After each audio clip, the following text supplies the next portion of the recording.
श्री राम जय जय राम, श्री राम जय जय राम, श्री राम जय जय राम, श्री राम जय जय राम, श्री राम जय जय राम, श्री राम जय जय राम, श्री राम जय जय राम, श्री राम जय जय राम, जय हो श्री राम जय जय राम, श्री राम जय राम, श्री राम जय राम, श्री राम जय राम, श्री राम जय जय राम, श्री राम जय जय राम, श्री राम जय जय राम, श्री राम जय जय राम, श्री राम जय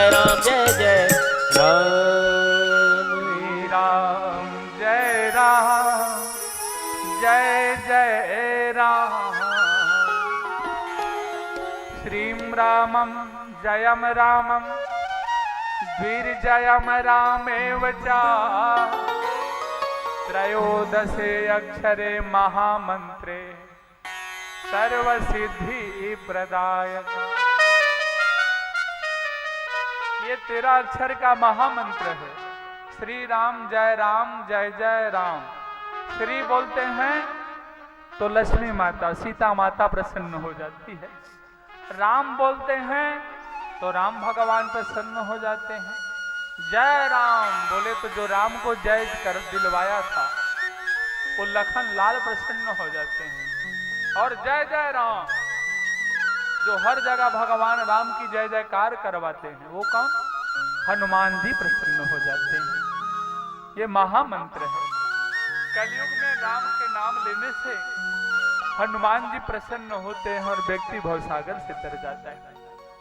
कलयुग ने ही बताया है कि मैं सबको छोड़ देता हूं, जो मेरे युग में सिर्फ भगवान का नाम लेगा तो भवसागर से तर जाएगा।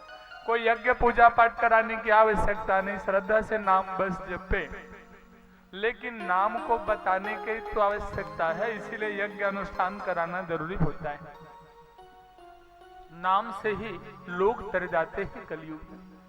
कलयुग ने और बताया जो मेरे युग में मन से सोच ले मैं पूजा करवाऊंगा तो मैं पुण्य देना शुरू कर देता हूं, और मन से सोच ले मैं किसी की हत्या करूंगा तो पाप नहीं लगता मन से सोचने से, जब तक कर न लूं। दूसरे युग में मन से सोच लेते थे मैं चोरी करूंगा तो पाप लग जाता था सोचने भर से। कलयुग में जब तक चोरी नहीं कर लोगे तो पाप नहीं लगता, लेकिन पुण्य करवाए नहीं रहोगे, सोचोगे तो फिर मिलना शुरू हो जाता है। मैं भागवत करवाऊंगा ये सोच बस लो, फिर वो भगवान कैसे कराएंगे उनकी जिम्मेदारी है। लेकिन कंजूसाई हमारी आदत है, हर चीज में कंजूसाई करते हैं, सोचने में भी कंजूसाई करते हैं। तो सोच ले हम पूजा करेंगे तो पूजा का फल मिलता है। घर में बैठे बैठे सोच ले मैं भगवान को फूल चढ़ाऊंगा, फूल चढ़ाने का पुण्य मिल जाता है। कलयुग में इतना छूट मिला। कलयुग ने बोल दिया बस इसीलिए तो मैं आया हूं, आप मुझे स्थान दे दीजिए, मैं आपके पास रहना चाहता हूं। परीक्षित ने कहा तू कलह करने वाला है, मैं तुझे कौन सा जगह दूं, लेकिन यदि जगह ना दूं तो जग में मेरी हंसी हो जाएगी। शरणागत कहूं जेत जही, निज अनहित अनुमान। शरणागत कहूं जेत जही,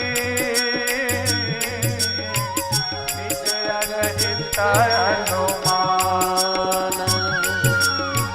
नर पामर पाप में तिन्हीं बिलोकत हान, नर पावर पाप में तिन्हीं बिलोकत नाम, तिन्हीं बिलोकत, तिन्हीं बिलोकत नाम, तिन्हीं बिलोकत नाम। शरण में आए हुए का अपना हित समझकर जो त्यागता है वो व्यक्ति पापी है। शरण में आए हुए का रक्षा करना चाहिए। ऐसे समझ करके परीक्षित ने कहा अब जो तुम अपना गुण बताया है उसके अनुसार मैं तुम्हें स्थान देता हूं। अभयर्थी सीता सतदत समय स्थाना निकलिए दजो द्योतम पानम स्त्रिया सुनायत राधर्मा चतुर विधा पूर्णस्या याचमान जात रूपमदास प्रभु चतुंडितम मदम कामम रजोवर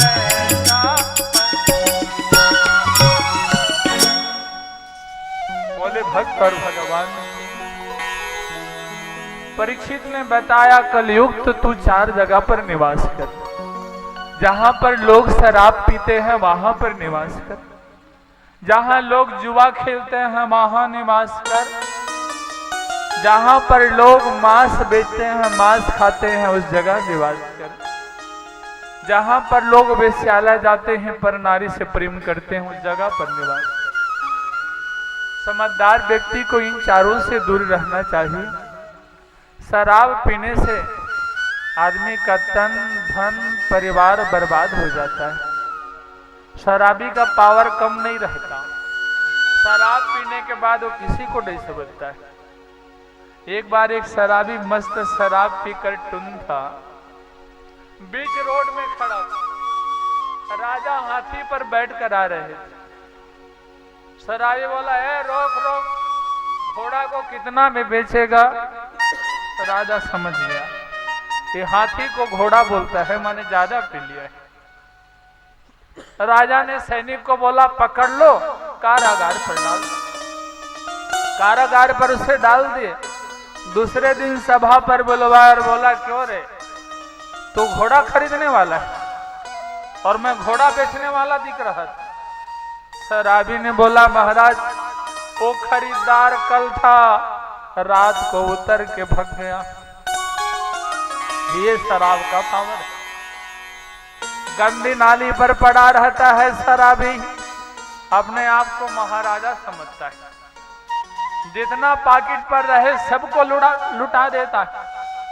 समझदार व्यक्ति को शराब नहीं पीना चाहिए। शराब से सब बिगड़ ही जाता है, चाहे वो गंगा जल से क्यों ना बना हो। गंगा जल से शराब बना कर दिया जाए तो उसको नहीं पी सकते, लेकिन एक बाटली शराब को गंगा नदी में डाल दिया जाए तो सब पी सकते हैं। ये संगत का प्रभाव है। शराब से सब बिगड़ जाता है, इसीलिए छोड़ना चाहिए। दूसरे नंबर, जुआ नहीं खेलना चाहिए। जो जुआरी होता है वो बहुत झूठ बोलता है।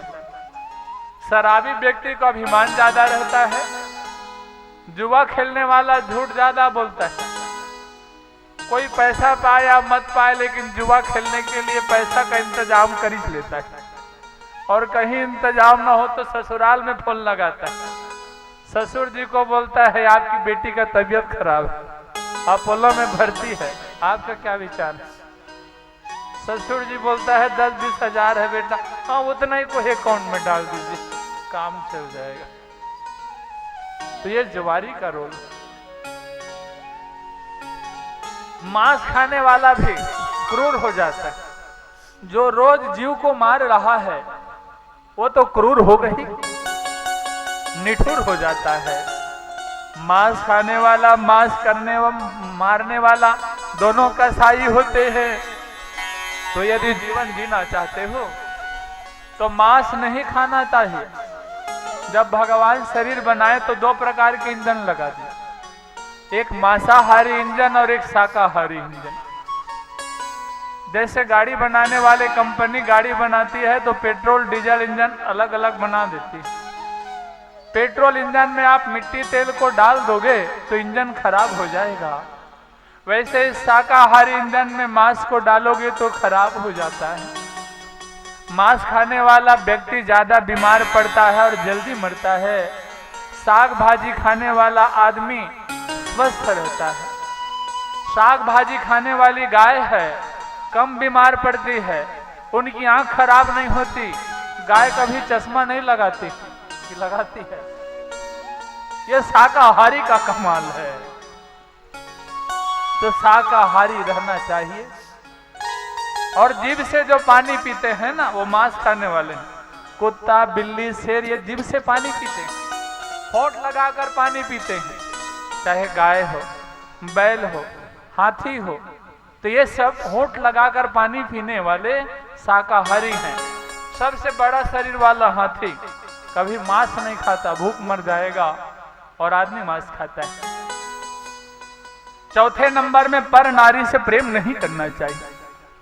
पर नारी की मीचिता जो लहसुन के खां, पर नारी की मीचिता जो लहसुन के खां।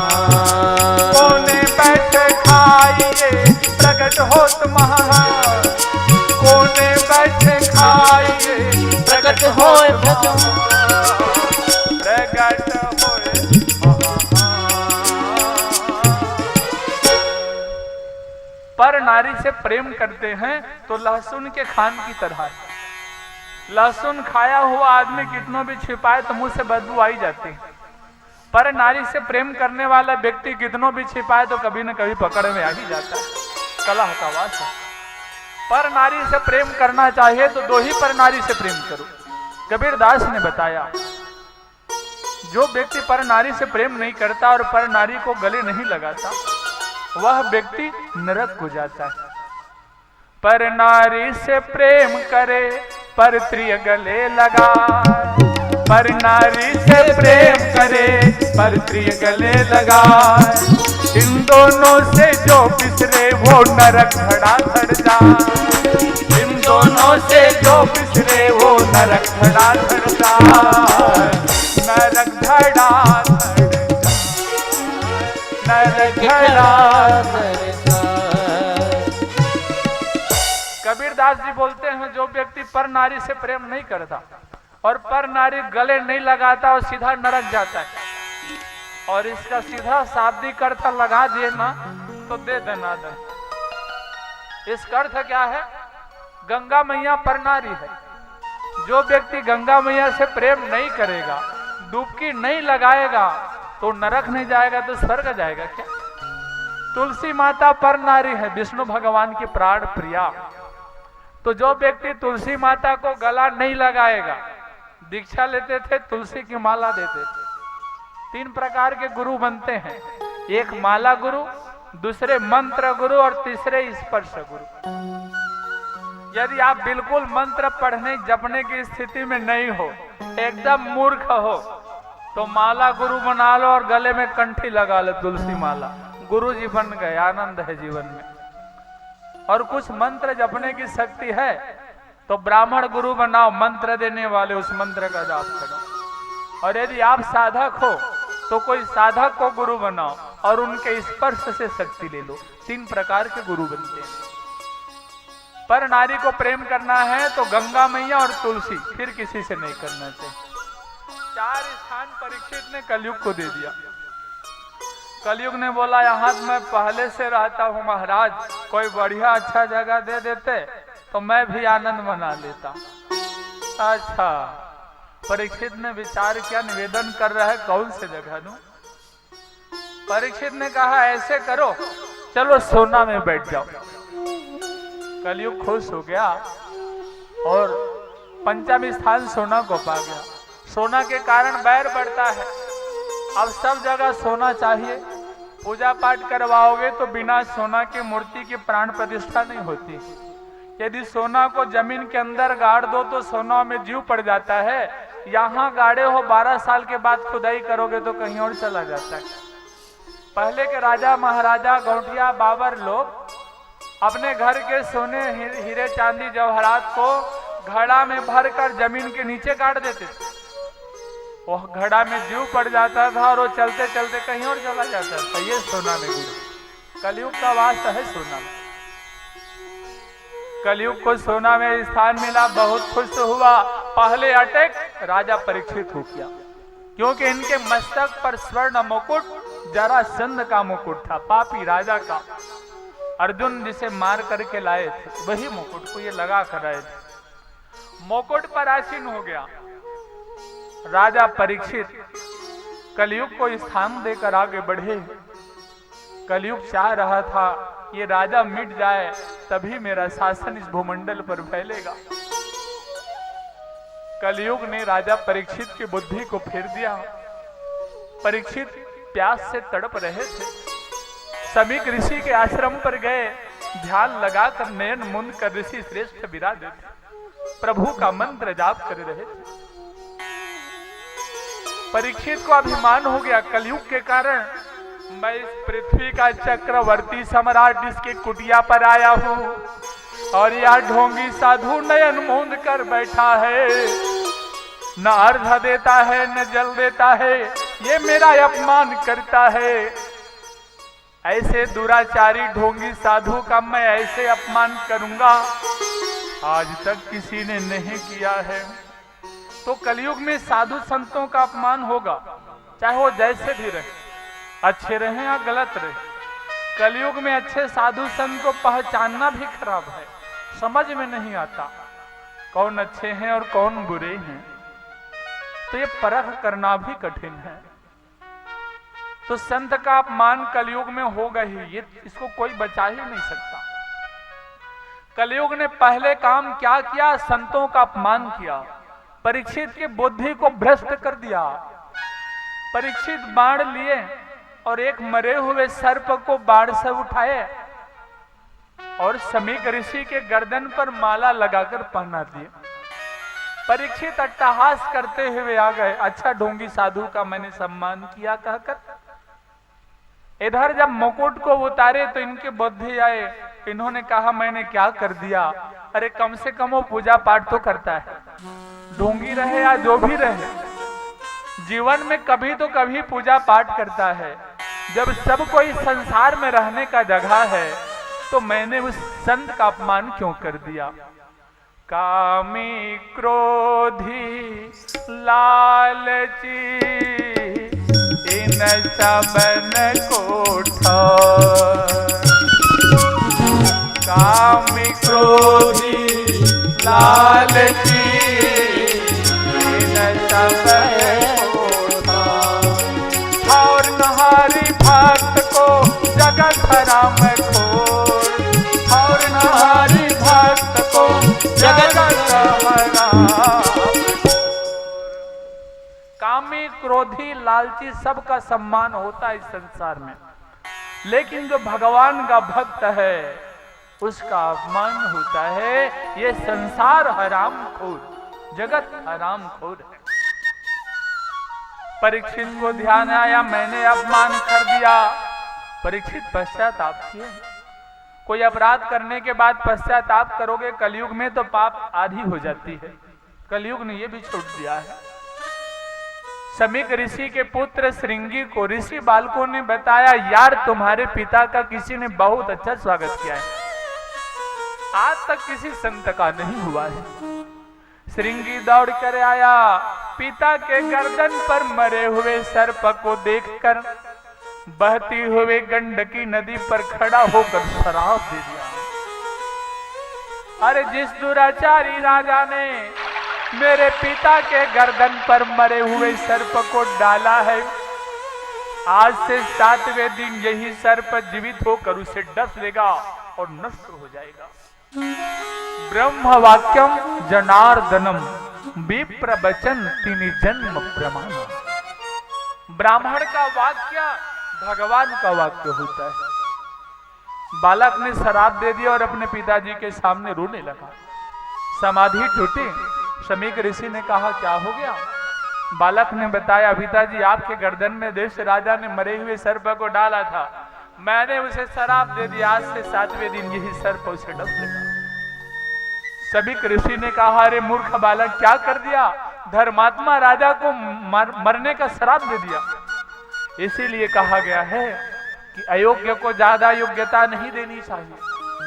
बंदर के हाथ में तलवार दोगे तो तलवार देने का ही नुकसान होता है। एक समय का बात है, एक राजा थे अच्छे। हर व्यक्ति को कोई ना कोई पालने का शौक रहता है, तो राजा को बंदर पालने का शौक था।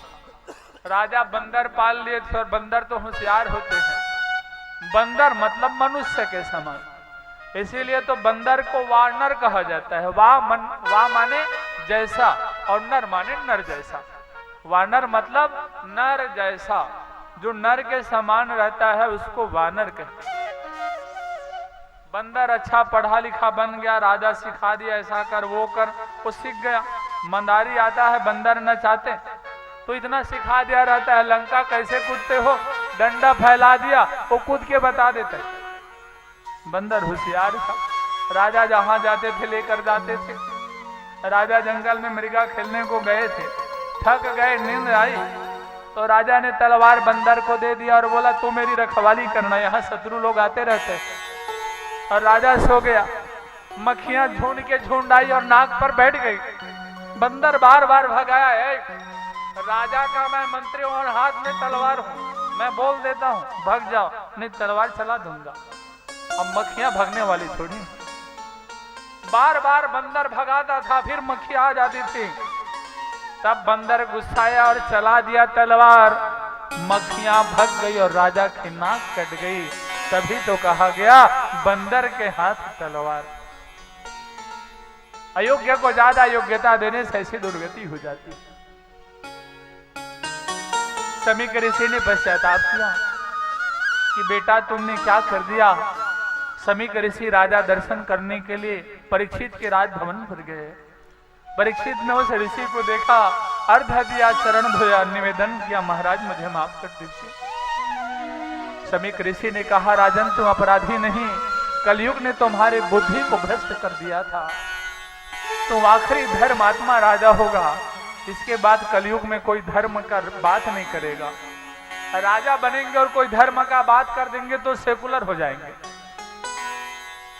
तो पहले नंबर का धर्मात्मा राजा, और उसके बाद में सब धर्म निरपेक्ष है। कोई पूजा पाठ करने जाता है तो लजाते हुए जाता है, बताना नहीं चाहता। अरे लोग क्या बोलेंगे, क्या पूजा करवा रहा है। पूजा पाठ में शर्मा जाता है, और डिस्को डांस बार में जाता है तो बड़े श्रृंगार करके जाता है। ये गड़बड़ है, कलयुग का प्रभाव है। गड़बड़ा जाता है। बच्चे का बर्थडे मनाने के लिए पार्टी करते हैं और मंदिर जाने के लिए शर्माते हैं। हमारी भारतीय संस्कृति, ऋषि संस्कृति में दीप जलाकर पूजा किया जाता है, लेकिन दीप बुझाकर बर्थडे मनाते हैं। हमारे यहाँ लोगों को जोड़कर पूजा किया जाता है, वहां पर केक काट कर बालक को सिखाते हैं काटना। ये बहुत खराब संस्कृति है। राजा परीक्षित ने बताया महाराज जी मुझे माफ करें। समीक ऋषि ने कहा 7 दिन के बाद मरने वाला है, मैं कुछ नहीं कर सकता। परीक्षित न दुखी हुए न प्रसन्न, क्योंकि व्यक्ति का कर्म है उसको दुख देता है। मैंने जो कर्म किया उसका फल पा रहा हूं, इसलिए मैं दुखी क्यों हूं। लेकिन सर्प के काटने से मरूंगा, नरक को जाऊंगा, ऐसे समझकर डर गया। जिसको 2 पाप रहते हैं उसको दुर्गासी काटती है, 10 पाप रहे उसे दतैया, 20 पाप रहे उसे बिच्छू डंक मारती है, और 100 पाप रहे उसे सर्प डसता है। सर्प का डसा हुआ नरक जाता है। तो एक तो ब्राह्मण के श्राप पर, दूसरे सर्प के डसने से मरूंगा, नरक जाऊंगा। महाराज जी क्या करना है मुझे बता दीजिए, मैं पश्चाताप करना चाहता हूं। मरण धर्म जीव को क्या करना चाहिए आप यही बता दीजिए। समीक ऋषि ने कहा गौ गंगा गीता तारने के रूप हैं, तो इसलिए गौ माता की सेवा करो, गंगा मैया में स्नान करो और गीता की पाठ करो। परीक्षित ने विचार किया गौ माता और गीता तो हमारे पास हैं, लेकिन गंगा मैया तो दूर हैं। ऐसे समझ करके सूक ताल पर परीक्षित चले गए। उस स्थान पर अन्न जल को त्याग कर अनशन बैठ गए, आमरण अनशन, जब तक मृत्यु ना आ जाए। राजा परीक्षित के दर्शन करने के लिए सभी साधु संत ऋषि मुनि आए उस सूक ताल पर। वहां पर भगवान शंकर जी के अवतार सुखदेव जी महाराज भी है, व्यास नारायण के पुत्र। सुखदेव जी महाराज तोते के रूप वाले हैं, व्यास नारायण ब्रह्मचारी रूप में सुखदेव जी को प्राप्त किए थे। अप्सरा से मोहित होने के बाद में घृताची अप्सरा से मोहित जब हुए थे और उसके द्वारा जो वीर्य यज्ञ कुंड में गिरा, उसी यज्ञ कुंड से सुखदेव जी महाराज जन्मे। 16 साल की अवस्था वाले हो गए थे, लेकिन नर नारी में भेद नहीं जानते थे, कपड़ा धारण नहीं करते थे, निर्वस्त्र होकर यह भी परीक्षित की ओर चले गए संत दर्शन करने के लिए। लोग ऐसे समझ रहे थे पागल होगा, ऐसे समझ करके इनके पीछे बालक और कई लोग पड़ गए थे। लेकिन जब सुखदेव जी महाराज परीक्षित के संत समागम पर गए, जहां बहुत से साधु संत विराजित, अहो वयम ध्यासनम राज किरीट जुष्टम सदियो जो हो भगवत पा सर्व काम सर्वे वयम त्वा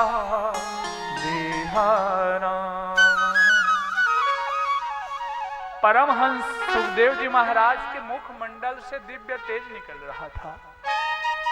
जो भगवान या भगवान के भक्त होते हैं ना, उनमें 3 चीज समान होता है, रूप, गुण और बल। भगवान के भक्त दिखने में सुंदर होते हैं, भगवान के भक्त के शरीर पर गुण समाया रहता है और भगवान के भक्त बली होते हैं, यमराज से भी नहीं डरते। बलवान वह होता है जो निडर रहता है।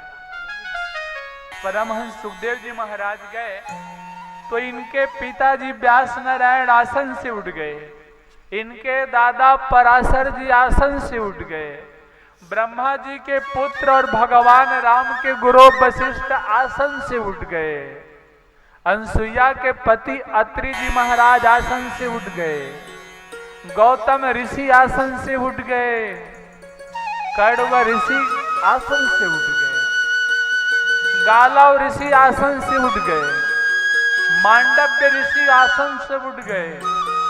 जिस ऋषि ने यमराज को शराप दे दिया था वो मांडव्य ऋषि है।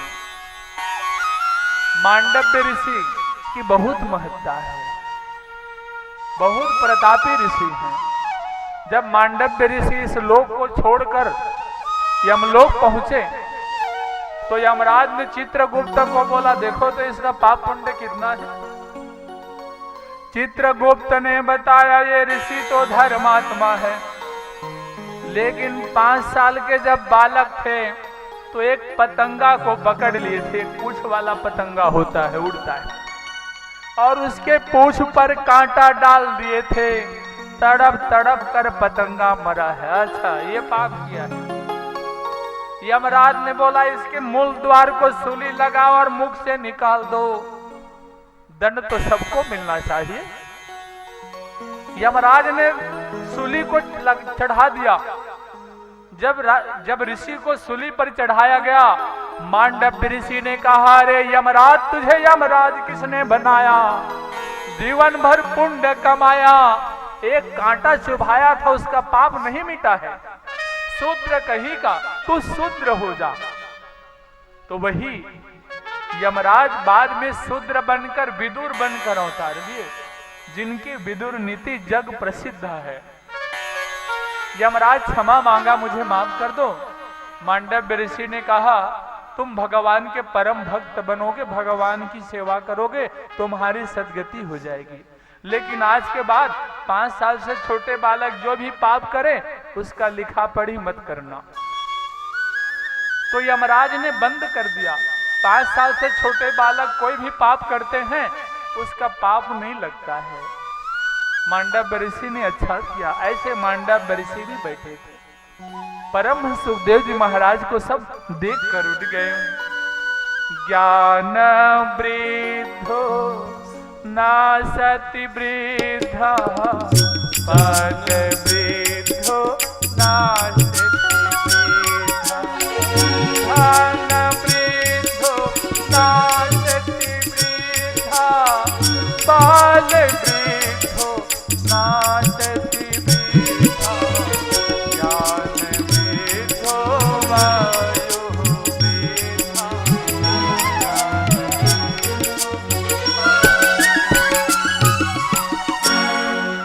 कोई धन से, पद से या बल से बड़ा नहीं होता। व्यक्ति बड़ा होता है तो ज्ञान से बड़ा होता है। सुखदेव जी महाराज 16 वर्ष की आयु वाले थे और इनके सामने सतयुग के बड़े बड़े ऋषि लोग आसन से उठकर प्रणाम किए, वंदन किए। तो ज्ञान की सर्वत्र पूजा होती है।